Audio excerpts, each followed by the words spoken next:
Good morning, কেমন আছো? আমি চলে আসলাম আমার চ্যানেলে। তো আমি ভালোই আছি। এখন ব্রেকফাস্ট করিনি, ম্যাগি খাবো। আর রান্না আজকে ডিম হবে, চাল কুমড়া হবে, ডাল হবে, আলু ভাজা হবে। ওকে। তো আর ওয়েদারটা সত্যি খুব সুন্দর, পূজাও চলে আসলো আর কি। পূজায় তো এখন আমার মেয়েও আসছে, কালকেই চলে এসছে বলছি তোমাদের। তো এখন সকালে জলখাবারটা খাবো, তারপর মাসি রান্না করবে। ঠিক আছে। তো আমার ভিডিওর ভিউজ একেবারেই হচ্ছে না, সত্যি কথা। মেজদি আয়, আমার দিদি। ঠিক আছে, তো আমি পরে আসছি। চলো। তো আমার তো পূজা হয়ে গেছে, মায়ের খাওয়া হয়ে গেছে, দিদিরও খাওয়া হয়ে গেছে। তো আজকে রান্না ডিমের ডালনা হয়েছে, মায়ের দিদির খাওয়া হয়ে গেছে, রান্না মাসের খাওয়া হয়ে গেছে, আলু ভাজা, এখন মেয়েকে খাওয়াবো, ডাল, তারপর চাল কুমড়া, আর সবচেয়ে স্পেশাল আজকে তালের বড়া। আজকে তালের বড়া করা হয়েছে, যদিও ভাদ্র মাসে তাল ভালো ওঠে, এখনো ওঠে।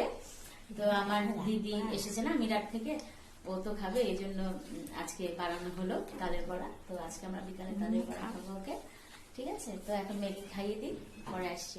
তো বন্ধুরা, আমি চা করলাম, চা খেলামও, তার সাথে তালের বড়া খেলাম। এখন বসে আছি, দুপুরে ঘুমিয়েছি কিন্তু ভালো করে ঘুম হয়নি, তাই শরীরটা ভালো লাগছে না, মাথাটা একটু একটু ব্যথা করছে। ওকে। তো আমার ভিডিও অবশ্যই দেখো, এটাই বলবো। সাবস্ক্রাইব করো, লাইক করো। ভিউজ খুবই কম, সবই ডাউন চলছে। আমার পাশে থেকে রোজই আমি এক কথা বলছি। ঠিক আছে, কালকে আবার আসবো। টাটা, ভালো থেকো।